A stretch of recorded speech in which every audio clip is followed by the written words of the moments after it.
तो साथियों, मैं पिछली वीडियो में आपको बता रहा था कि कैसे ध्वनि के प्रयोग से हम जीवन में अपनी हर मुराद को पूरा कर सकते हैं।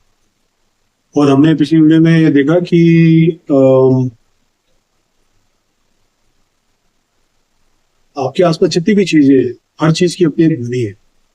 और अगर उसकी अपनी एक ध्वनि है, मान लीजिए मेरे पास अभी एक लोटा है, तो आप लोटे को बजाएंगे, वो जिस धातु का बना है, जो उसका आकार है, जो उसका साइज है, और उसके अंदर क्या चीज भरी है, राइट, इन सारे चीजों को मिलाकर उसकी एक खास प्रकार की ध्वनि बनेगी। मैं उसकी कितनी जोर से मैं उसको उससे जैसे किसी चम्मच से उसको बजाता हूँ या किसी लकड़ी की डंडी से उसको बजाता हूँ, तो इन सारी चीजों से उसमें अलग अलग प्रकार की ध्वनियां पैदा होती है, राइट। तो दुनिया में हर चीज का एक ध्वनि का एक पैटर्न है। आपका जो दिल है उसकी भी एक खास प्रकार की ध्वनि है। आपकी जो आंखें हैं, मान लीजिए, उसका भी एक ध्वनि का पैटर्न है। आपके शरीर का हर सेल, हर अंग, उसका एक ध्वनि का पैटर्न है। तो इस विज्ञान को जो बहुत डीपली जानते हैं, जो इसके ऊपर पूरी रिसर्च करते हैं, जिन्होंने उसको अच्छे से समझा, उन्होंने इसकी रिवर्स इंजीनियरिंग कर दी। मतलब उन्होंने उसको एक बार समझ के, महसूस करके, आम आदमी के लिए उसको ऐसा बना दिया कि कुछ ध्वनियों का प्रयोग करके, कुछ स्थानों पे उन ध्वनियों का प्रयोग करके, एक खास तरीके से उन ध्वनियों का प्रयोग करके वो अपने शरीर के उन अंगों को स्वस्थ कर सकता है, उनको शक्तिशाली कर सकता है। और उन ध्वनियों के पैटर्न को उन्होंने मंत्र में पिरो दिया। तो मंत्र का, मान लीजिए एक मंत्र कहता है कि हमारे ये इष्ट देव हैं और ये हमारे इष्ट देव इस प्रकार के हैं, वो गौरवर्ण के हैं, वो उनका कंठ नीला है, ऐसा करके मंत्र क्या मीनिंग पे मत जाइए। उस मंत्र से जो ध्वनि प्रोड्यूस होती है, वो जो ध्वनि का पैटर्न उससे बनता है, वो हमारे लिए ज्यादा जरूरी है। और इसका मतलब क्या है कि उस मंत्र को आपने सही तरीके से उसका उच्चारण करना है, प्रोनाउंसिएशन करना है। तो अक्सर जो मेरे अंग्रेज मित्र हैं, बहुत सारे देशों के, वो संस्कृत सीखते हैं, यहाँ पर आकर इस्कॉन वगैरह के मेंबर्स बन जाते हैं अक्सर। वो बहुत सारे मेरे मित्र ईशा योगा सेंटर में भी काम भी करते हैं और वहाँ पे विद्या भी ग्रहण कर रहे हैं हमारे शास्त्रों की। तो उनको कई वर्षों तक ये दिक्कत आती है कि उनका उच्चारण सही नहीं होता है, क्योंकि उनकी जो भाषा है वो हमारी भाषा से भिन्न है। तो हम लोग तो बहुत लकी हैं कि हमारी जो भाषा है वो संस्कृत से ही निकली है और हमारी भाषा संस्कृत के बहुत नजदीक है। तो हमें उन मंत्रों का उच्चारण करने में ज्यादा कठिनाई नहीं होती।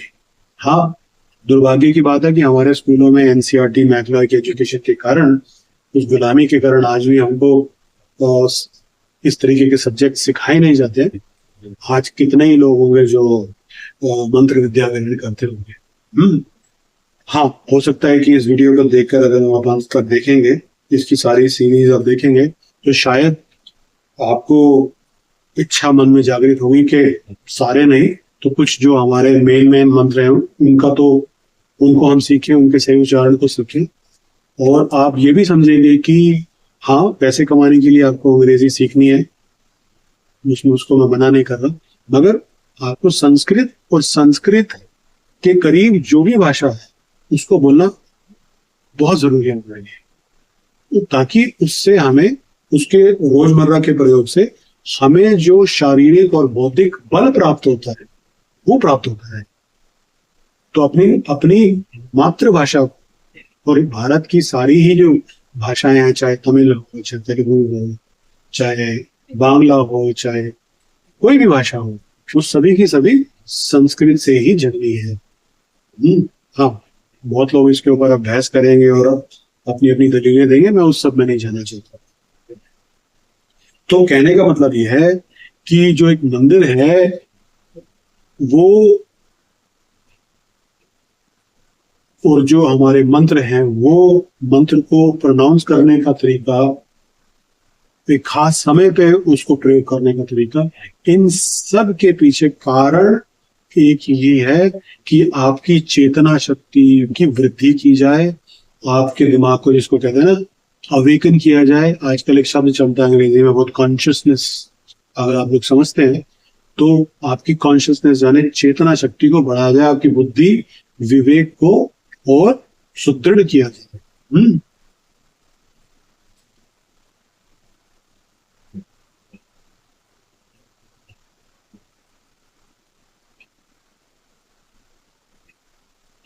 तो कौन सा अक्षर, कौन सा मंत्र कौन से आपके शरीर के भाग को पे असर डालेगा, अब इसके पीछे भी एक बहुत बड़ी एक मैंने वीडियो देखी थी और एक किताब भी पढ़ी थी। एक डॉक्टर हैं हार्वर्ड के पढ़े हुए, डॉक्टर टोनी नादर। वो हैं तो मुसलमान, मगर हमसे भी बड़े हिंदू हैं वो। और उनकी एक वीडियो में, इसका लिंक लगा दूंगा नीचे, आप वो लिंक देख सकते हैं। उसमें उन्होंने समझाया कि कैसे जब आप राम बोलते हैं तो आपकी नाभि और रीढ़ की हड्डी में उसका कंपन होता है। आप हम बोलते हैं तो सांस और छाती और आपका जो पीनियल ग्लैंड है, हमारे यहाँ पे पीनियल ग्लैंड होता है, उसमें उसका असर होता है। जब आप शिव शिवाय बोलते हैं तो गला और आपकी नासिका में उसका सीधा उस आवाज का असर पड़ता है।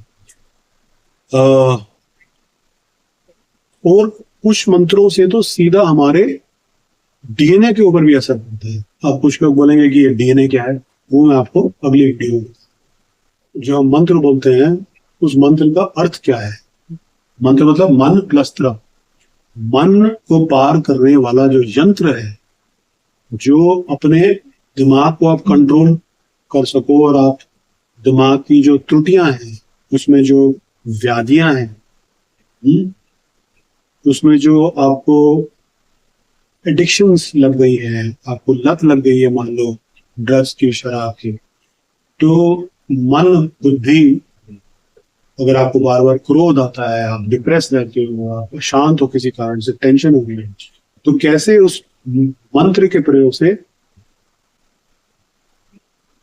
आप इन सब चीजों को ठीक कर पाए, उसको हम मंत्र कहते हैं।